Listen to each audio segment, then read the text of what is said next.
Salut la team, salut à toutes et à tous. Bienvenue dans Show Foot, votre émission 100% football. Aujourd'hui, on va vous présenter les affiches des quarts de finale de la Coupe d'Afrique des Nations. On va commencer par la première affiche, Burkina Faso, Tunisie. Burkina Faso qui s'est défait d'une valeureuse équipe gabonaise, vainqueur au tir au but des Gabonais. Et la Tunisie qui a sorti l'orgue, l'épouvantail de cette compétition dans ce début de tournoi. Le Nigeria qui s'est incliné sur le score de 1-0 et la Tunisie qui est sortie victorieuse de cette partie. Une Tunisie tout en maîtrise malgré les difficultés qu'elle a pu endurer dans le premier acte. Donc voilà. Burkina-Tunisie, mon gars, je t'ai pas salué. Putain. Mon gars, c'est comment tu vas? Calme, tout se passe bien. Donc on est là, on a taffé, on va bosser, et on va voir ce que ça va donner. Hein. Ça va le faire. Bon, on met les pieds dans le plat. Direct, ouais. Tunisie, Burkina, dis-moi. Tunisie, Burkina, mais alors qu'est-ce que je peux dire sur cette équipe du Burkina? C'est son dispositif changeant. Donc je pense que ce qui sera un peu plus bénéfique, c'est ce changement de dispositif mis en place par l'entraîneur, où on voit un Bertrand Traoré plus présent sur le fond de l'attaque. Et sur le coin défensif, ça ne bougera pas, ça sera toujours pareil. C'est vrai qu'avec l'arrivée de Tapsoba, c'est un peu plus serein, mais ça c'est normal. Donc le Burkina essaye d'envoyer petit à petit, mais bon, on va voir ce que ça va donner. Honnêtement, il y a des choses intéressantes qui se sont créées justement face au Gabon. Donc là, ça sera l'occasion de pouvoir confirmer ces idées qui ont été mises en place face à la Tunisie. Ok, d'accord. Bon, un petit mot sur cette équipe tunisienne qui, je le rappelle, récupère tout son effectif, n'a plus de cas de Covid, aucun joueur blessé, personne n'est suspendu. Donc la Tunisie, enfin au complet dans cette compétition. La Tunisie qui est passée quand même par un trou de souris pour se qualifier avec 3 points. Donc c'était l'avant-dernière équipe qualifiée pour ces huitièmes de finale. Donc la Tunisie qui est vraiment sur une pente ascendante. Honnêtement, la Tunisie, c'est une belle nation de football. Hein. Honnêtement, quand on voit son état d'esprit, les résultats suivent. C'est une équipe qui est venue, ça se voit, elle n'est pas venue pour s'intéresser à ce qui se passe en dehors. Donc elle est venue pour jouer au foot, pour jouer une compétition importante, pour jouer cette CAN, mais surtout, elle veut aussi la gagner. Donc elle doit faire partir des adversaires très intéressants à suivre, mais surtout à se méfier. Parce que quand on voit le début de compétition du Nigeria et qu'on voit qu'ils ont été stoppés par cette équipe de Tunisie-là, qui au fond ne paye pas de mine, mais en soi confirme sa bonne forme du moment. Moi, je vais donner une victoire de la Tunisie, 2-1, parce que je suis fervent du beau jeu, je veux toujours des buts et tous mes pronostics sont en faveur des buts. 2-1 pour la Tunisie qui se qualifie pour les demi-finales. Alors moi, je vois plutôt un match nul, donc qui finit au tir au but, et au tir au but, je vois quand même Kofi prendre l'ascendant. Donc je dirais au tir au but et mes victoires du Burkina au tir au but. Parfait. Deuxième match, le pays organisateur, le Cameroun, qui sera face à la Gambie. Le Cameroun qui s'est défait des Comores de façon un peu controversée. On ne va pas revenir sur cette rencontre. Mais le Cameroun, malgré tout, qui reste quand même sur une série positive. L'équipe marque beaucoup de buts, certes encaisse, mais marque beaucoup de buts. N'a pas connu de prolongation, n'a pas connu de blessure, n'a pas connu de cas Covid, n'a pas connu de suspendu. Donc une équipe qui est quand même au complet et qui est super concentrée sur sa compétition.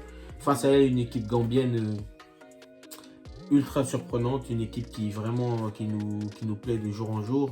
Une équipe sur laquelle tu as misé d'ailleurs, au vu de la fraîcheur physique et du talent surtout offensif de ces joueurs. C'est vrai que défensivement, ils ont beaucoup de rigueur, ils ont des joueurs très très rugueux, mais c'est surtout l'équipe offensivement qui t'a séduit. Oui. Donc une opposition de style, un Cameroun vraiment sur courant alternatif qui alterne le bon et le moins bon, avec un milieu un peu en dents de scie, mais une attaque super efficace. Et une défense entre les deux qui s'en sort bien ou plus ou moins bien. Donc voilà. Cameroun, pays organisateur contre la Gambie, révélation de cette CAN. Qu'est-ce que tu peux dire par rapport à cette rencontre?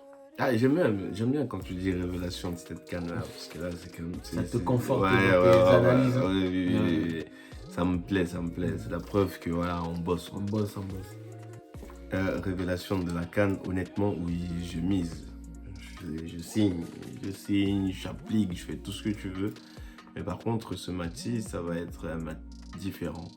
Parce que là, pour le coup, on a le pays organisateur, donc il y a le public.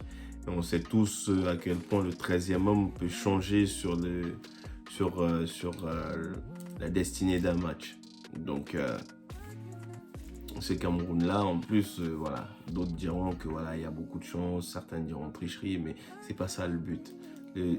La différence, c'est que cette équipe-là est très très concentrée sur sa compétition et je pense que c'est aussi parce que la compétition se joue chez elle. Donc, elle a à cœur de faire au moins un parcours, même s'il n'est pas un parcours clôturé par le trophée, mais elle veut faire un parcours digne.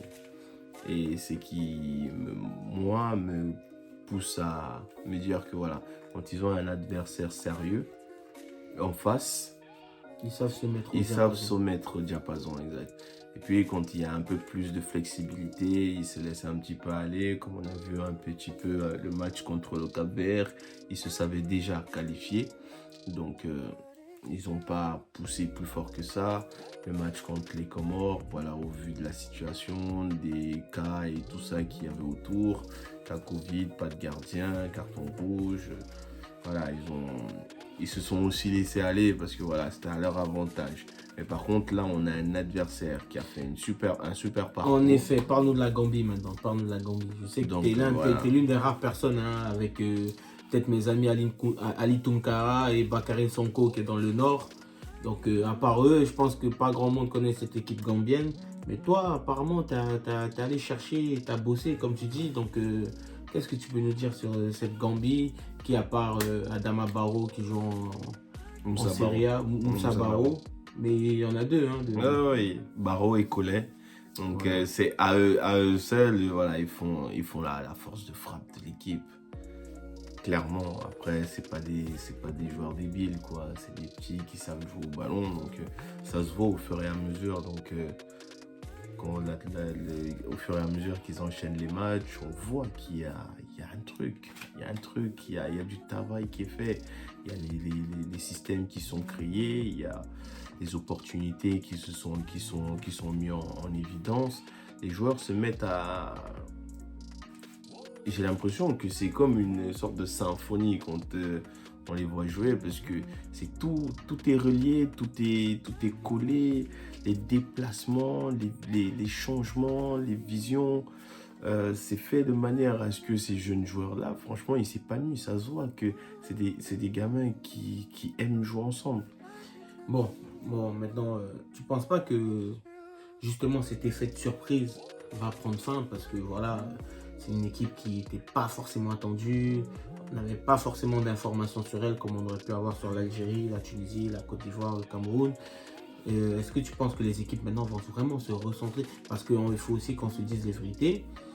De tous les matchs qu'on a pu voir de la Gambie, 2-3 joueurs font vraiment la différence. Est-ce que si on se concentre sur ces joueurs-là, peut-être que la donne va changer ou tu penses quand même qu'ils ont les armes, ils ont les ressources pour sortir de ce genre de situation? C'est là que le point d'interrogation. Non, même pas. C'est là que le travail de Conte Sao va vraiment... On va juger s'il est vraiment pertinent. Être mis en évidence. Parce que là, jusqu'à présent, on connaissait que les deux joueurs. Donc, Collet et Barrow, qu'on pouvait suivre notamment en Serie A. Mais là, pour le coup, avec les matchs qu'ils ont fait, ils ont enchaîné.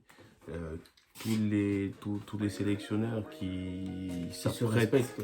s'apprêtent à les affronter maintenant commencent à étudier leur système de jeu et commencent à mettre un point sur les zones sensibles de l'équipe. Et clairement, les zones sensibles ne sont pas offensives. Donc, sur ce point-là, museler ces deux joueurs-là, qui sont très très très efficaces, qui sont très très chauds, et essayer de perforer où ça fait mal. Je pense que c'est ce que c'est ce qui se dit, c'est ce qui doit se dire dans la tanière des Lions indomptables, hein. Mais en même temps, c'est ce qui doit se dire. C'est ce qui devrait même en fait être en train d'être dit en ce moment. Et voilà quoi. C'est vrai que j'aime beaucoup cette équipe de Gambie, mais voilà. Bon. Maintenant, on va se mouiller. Faut rappeler qu'on est Camerounais. La Gambie, c'est quand même ton équipe de cœur. Donc voilà. Donc, moi, je vois une victoire du Cameroun par la plus petite démarche, 1-0. Un match difficile avec beaucoup d'arrêts du gardien Onana. Mais je pense que le Cameroun va quand même réussir à tenir le score et gagner 1-0. Parce qu'on sera rarement malmené à ce point-là, mais on va quand même gagner ce match. Donc 1-0 pour le Cameroun. Bah, écoute, pour moi, ce sera un match nul et une séance de tir au but. Un match nul avec une brillante prestation de la part d'Onana, André Onana, qui déjà a fait un match magnifique contre les Comores, excepté ce coup franc de N'Changama. Mais à part ça, les arrêts étaient vraiment juste extra formidables, à bout portant sur la ligne. Donc tu vois une victoire du Cameroun au tir au but. Je vois une victoire du Cameroun au tir au but avec un excellent match de André Onana, à la fois pendant les 90 minutes, puis les 120, mais surtout pendant la séance de tir au but, parce que j'espère qu'ils vont au moins m'en sécher un ou deux. Ok. Troisième quart de finale, Égypte-Maroc. Égypte-Maroc, le duel des pays du Maghreb. Égypte-Maroc. Donc un peu un duel de l'équipe qui a vraiment maîtrisé son sujet du début à la fin. Une équipe qui arrivait un peu sur les talons, mais malgré tout a une grosse expérience de la Coupe d'Afrique et qui montre sur ce huitième contre la Côte d'Ivoire et sur les matchs précédents qu'elle a sa place. Maroc-Égypte, qu'est-ce que tu peux dire par rapport à cette confrontation qui est attendue, hein. Je pense que grosse expérience égyptienne, mais gros bagage récent pour cette équipe marocaine. Moi, je pose une pièce sur l'Égypte. Paf! Ouais, clairement. L'équipe marocaine, on l'a vu, elle est très bonne. Bien structurée, équilibrée, que ce soit en défense, c'est solide. Au milieu de terrain, ça distribue. Voilà, ça pivote, c'est virevoltant, ça dribble, ça avance et tout ça. C'est technique, c'est tactique. En attaque, ils ont récupéré leur avant-centre. El-Nesri, on a bien vu. Quelle détente sur ce coup de tête là. Vachement progressé ce jour-là. Ah ouais, fallait le faire. Donc c'est une équipe équilibrée depuis le début de la compétition, je le dis. Que ce soit en défense, au milieu. C'est dommage, il n'y a pas Hakim Ziyech. Mais bon. Mais l'Égypte a quelque chose que n'a pas justement ce Maroc-là. C'est que l'Égypte a la connaissance des compétitions africaines. La connaissance de l'évolution dans le continent africain, que ce soit la connaissance des terrains, la connaissance du climat, l'habitude de la compétition. Donc, ils maîtrisent la compétition. Donc, ils savent déjà qu'à un certain stade de la compétition, ils savent comment changer d'attitude. Et là, on l'a clairement vu entre l'Égypte des débuts de compétition et c'est l'Égypte qui a affronté la Côte d'Ivoire. C'est deux Égyptes différentes. Donc moi, je pense que voilà, je penserais pour l'Égypte. Bon, c'est vrai que cette équipe du Maroc a quand même beaucoup de binationaux ou des joueurs qui évoluent notamment en Europe depuis très longtemps. Je pense à Romain Saïs, je Imran Moussa. Je pense à Bono, le gardien. Exactement. Je pense à Hakimi. Exact. Je pense à même El Nesri. Je pense à Boufal. Donc les frères Maé. Exactement. Donc, il y a énormément de. Il y a peu de joueurs qui ont cette expérience locale. Donc peut-être que c'est là où la différence va se faire. En tout cas, on verra bien ce que ça va donner au niveau de cette rencontre. Par rapport à ton analyse, je pense que clairement tu vois une victoire de l'Égypte. Une victoire de l'Égypte, ouais. Bon, moi je vois un match nul et la différence au tir au but. Pourquoi un match nul? Parce que l'Égypte, c'est une équipe qu'on a vue qui peut se contenter d'un match nul. C'est-à-dire que ils ont une prise de risque qui est minimale. C'est-à-dire qu'ils sont capables d'accepter le nul, voire aller au penalty parce qu'ils ont confiance en eux. Il y a un leader d'équipe qui peut prendre les choses en main au moment décisif. Donc, je pense qu'ils n'iront pas à l'abordage s'il reste 5 minutes et c'est à 0-0.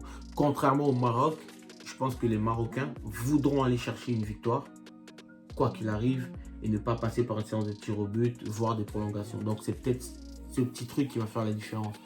Donc, moi aussi, je vois une victoire de l'Égypte. Mais bon, j'aimerais que le Maroc s'impose par rapport à ce qu'ils produisent depuis ce début de compétition. Ça serait beaucoup plus logique que le Maroc s'impose. Mais bon, la réalité est que c'est pas toujours les meilleurs qui gagnent. Donc voilà. Le score du coup?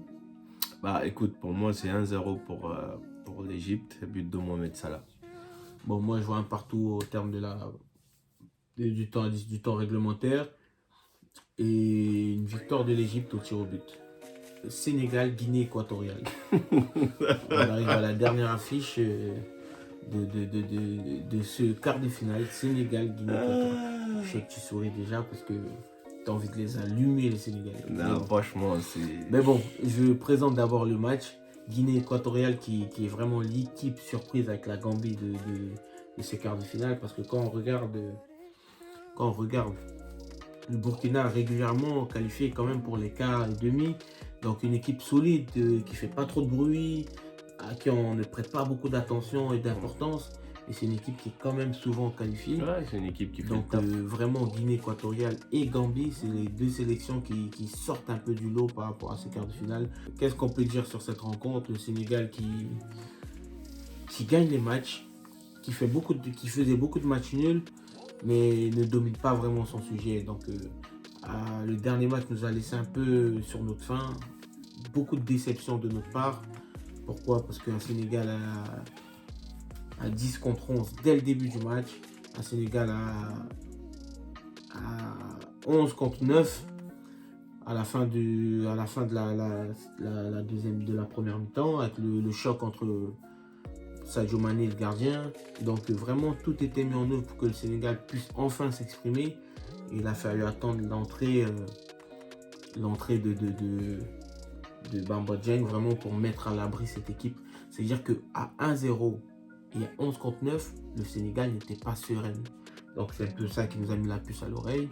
Et c'est pour ça que on a politicien présent envie de remettre un peu les pendules à l'heure par rapport à cette équipe du Sénégal et leur tirer les oreilles parce que ça peut très mal se passer pour eux si ça continue comme ça. Bon, je te laisse t'exprimer parce que tu as bossé, tu t'es mis au taf vraiment pour parler aux Sénégalais droit dans les yeux. Regarde bien dans les yeux.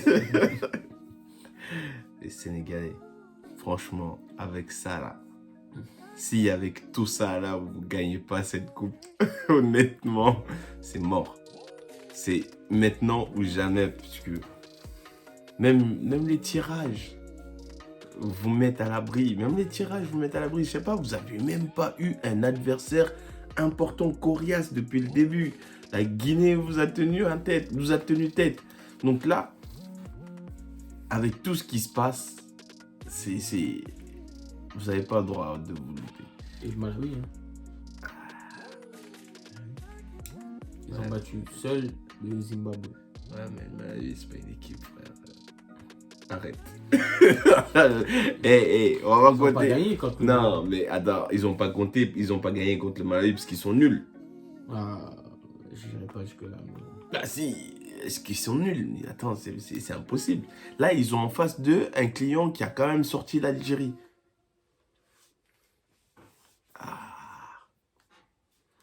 la Guinée équatoriale a gagné l'Algérie. C'est vrai. Donc là, les Équato-Guinéens, et ils aiment ça. Là, on se dit...